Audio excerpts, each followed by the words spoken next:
Fala galera, o Manuel Brito 2385 perguntou: você acha válido visitar e treinar jiu-jitsu em diferentes academias para ter um grupo maior de pessoas para treinar? Cara, essa é uma pergunta excelente e a resposta não é tão simples quanto parece. Porque olha, eu vou te contar o que eu fazia antigamente quando eu treinava no Brasil e depois eu vou te contar o que o pessoal aqui na gringa faz. Hoje em dia eu faço como eles e você vai entender o porquê. Porque até vir pra cá eu tinha como verdade absoluta aquilo que eu aprendi lá no Brasil e eu descobri que as coisas são mais complexas do que eu imaginava. Bora pro vídeo. Vamos começar pelo Brasil. No Brasil, a regra era clara. Você escolhe uma academia e fica lá. Ponto final.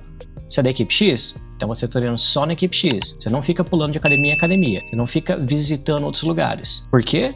Porque jiu-jitsu brasileiro sempre foi sobre lealdade, sobre pertencer a uma equipe, a uma família. Você não é só um cara que treina, você é um membro da academia, você representa aquela equipe, você usa aquele kimono, aquele patch, aquele nome. E tinha um outro fator também que era a rivalidade, né? Academias do Brasil são muito rivais e não é aquela competição saudável. A maioria era rivalidade de verdade mesmo. Se você é da academia A, você vai treinar na academia B, cara, se você fizer isso, você era visto como um traidor. Simples assim. Seu professor fica bravo, seus colegas ficam desconfiados e a outra academia também não te aceitava de verdade, porque para eles você parecia até que você era um espião ali, querendo saber o que eles estão fazendo. Bom, eu cresci nessa cultura e para mim isso era normal. Você escolhe uma academia, fica lá, fidelidade total, não questionava. E se eu quisesse treinar com gente diferente, eu tinha que esperar campeonato ou esperava alguém visitar a minha academia.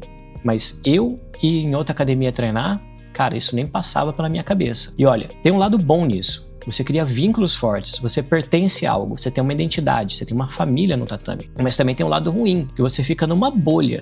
Você aprende um estilo, você treina sempre com as mesmas pessoas e quando você encontrar algo diferente numa competição, aí você fica perdido, né? Vamos falar um pouco de um termo que muitos alunos já escutaram desde as suas primeiras aulas do jiu-jitsu: creonte. Você certamente já ouviu esse termo e é uma das piores coisas que você pode ser chamado no jiu-jitsu. Mas que diabos é um creonte? O termo foi cunhado pelo mestre Carson Gracie. Ele retirou de uma novela que passava lá na Rede Bobo na década de 80. O personagem chamava Creonte Silveira e era um vilão que lhe mudava de lealdade e traía as pessoas frequentemente só para se beneficiar. Então o Carson passou a usar esse termo para chamar os seus alunos que abandonavam a equipe e iam treinar em equipes rivais. O termo mesmo veio a se popularizar quando o Vitor Belfort deixou a equipe do Carson e foi treinar na Brazilian Top Team. Foi a maior creontagem da época e era o que todo mundo falava. A título de curiosidade, o termo creonte ele vem originalmente da mitologia grega. Creonte era o rei de Tebas, conhecido por ser um traidor desleal que mudava de lado dependendo da conveniência. Você pode ver, jiu-jitsu também é cultura. No jiu-jitsu brasileiro, então, o creonte virou sinônimo de quem? Troca de academia constantemente, treina em várias academias sem lealdade, abandona o professor quando surge uma oportunidade melhor e compete com uma equipe, mas treina em outra. Basicamente, qualquer pessoa que não demonstra lealdade absoluta a uma academia é um creonte. E cara, ser chamado de creonte no Brasil é pesado. Mas todas essas histórias têm um lado bom e um lado ruim. O lado bom é que isso criou uma cultura de lealdade forte, de compromisso, de você realmente pertencer a algo maior que você.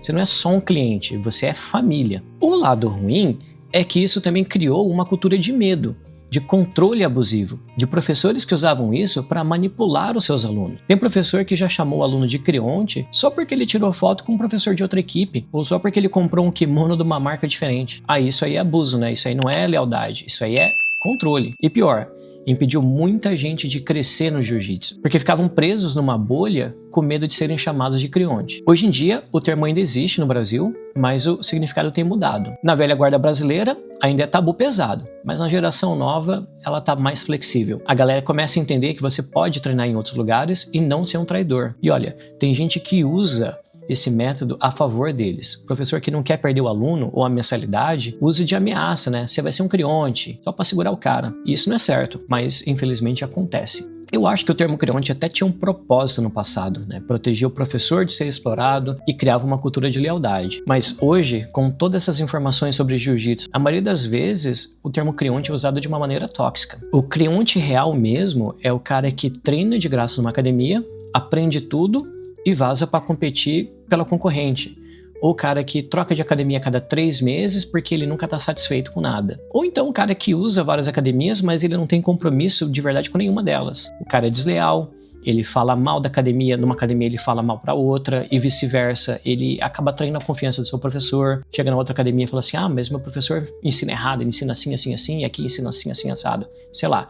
esse tipo de coisa, de fato, é criontagem, sim. Mas também tem gente que é chamada de crionte injustamente. Como, por exemplo, quando o cara muda de academia porque ele mudou de cidade. Ou então, ele saiu da academia porque ele estava sofrendo algum tipo de abuso, ou físico, verbal, ou financeiro. Acontece, infelizmente. O cara que complementa treino em outros lugares, mas faz isso com transparência, né? Ele vai para Open Mats ou treino livres em outra academia, mas ele avisa o professor dele que ele tá indo lá. A diferença aqui é a intenção e caráter. Aí eu vim pro Canadá e, cara, aqui é tudo diferente. Aqui a mentalidade é a seguinte: você é um lobo que pertence a uma alcateia. Lobo solitário existe? Existe.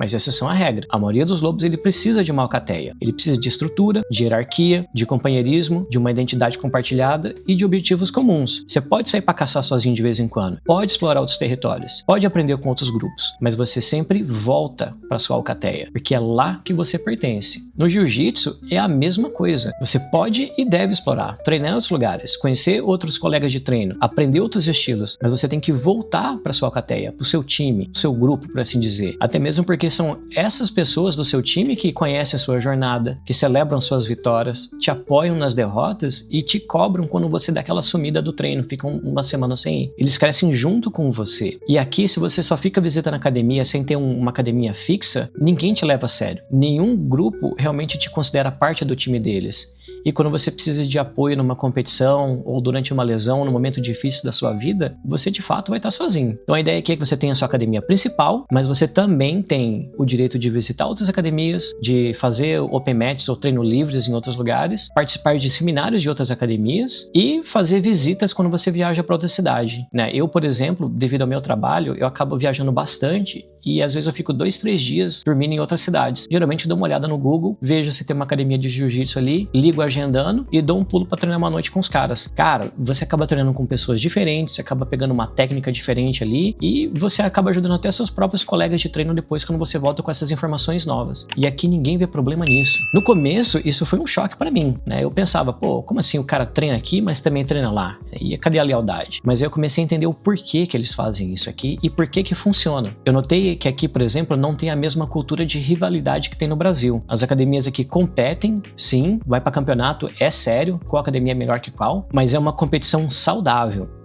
Não tem guerra, não tem ódio, não tem briga de porrada depois, não. Aqui é muito comum o dono da academia A ser amigo do dono da academia B, dos caras tentarem fazer um seminário junto, né?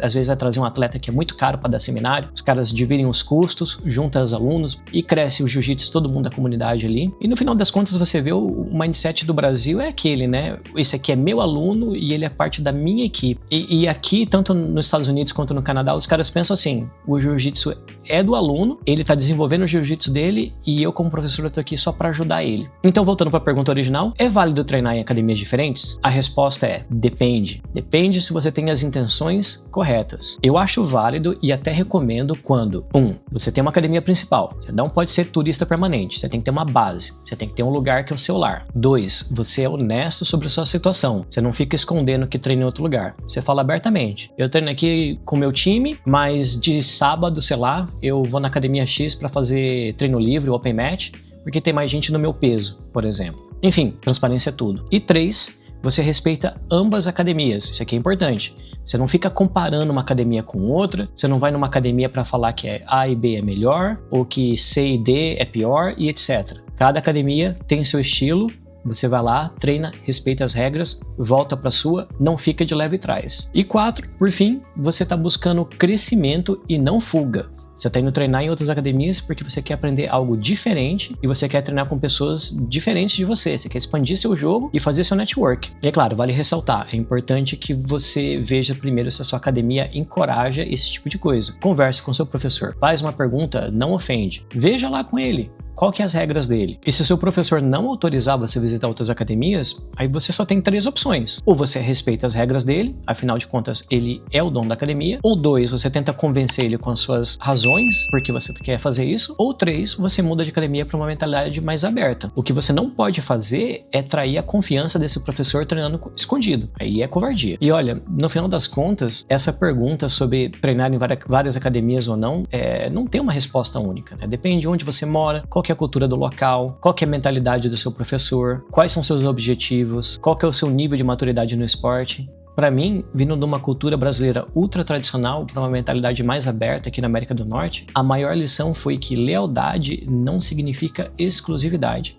Você pode ser leal a uma academia, ter ela como sua base, representá-la com orgulho e ainda assim treinar em outros lugares para você crescer o seu jiu-jitsu. As duas coisas não são mutuamente excludentes. O que importa no final das contas é honestidade, transparência, respeito e compromisso com seu time. E aí, você treina só numa academia?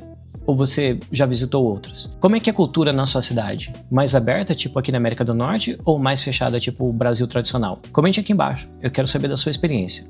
Se você estiver na hora de você renovar o seu estoque de suplementos, cogite os produtos da Max Titanium. São produtos de qualidade, com preço bom e de quebra você ainda ajuda o canal a usar o nosso cupom MAX10BJJ. Vou deixar o link aqui na descrição e no primeiro comentário fixado. Nos vemos no tatame ou no próximo vídeo.